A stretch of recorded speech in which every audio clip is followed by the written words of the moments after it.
Ինչ է կարծում Փաշինյանը կարող է խաղաղություն բերել երկրին։ Չէ, ես ոչ մի հույս իր հետ չեմ գնում։ Ոչ մի լավ հույս։ Առավել ևս, եթե ազգակործան քաղաքականություն չտանի։ Ոչ։ Դա Զանգեզուրը դատամարտ է։ Բայց Զանգեզուրին դու շիկալու, Զանգեզուրան։ Դա ասեմ քեզ գիտես։ Ուզմավորյանի ուզում ես եղի, ես պրյամասով մարդ եմ։ Դարուն ինչ ես պրենտան են դատը է։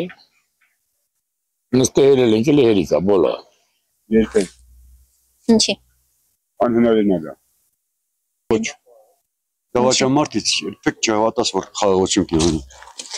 Չգիտեմ։ Չէ։ ಯಾಕೋ չհավատաս։ Ամեջիլ թոքի բայց էլի խառոտ։ Համար չի։ Չեմ անում, չգիտեմ ես։ Եթե ես մենակ ես չեմ, էլ աղշակ պետք է համաձայնում են խաղաղություն բերեն։ Հենց ռոզիկ ասա սուտ է։ Բերմը գրչեր որ ասա։ Փաշինյանը խոսում է, իսկ ասում է սուտ է։ Ինչ է դիք ասում է սուտ է։ Ո՞նց ժողովրդի աչքերն է փակում։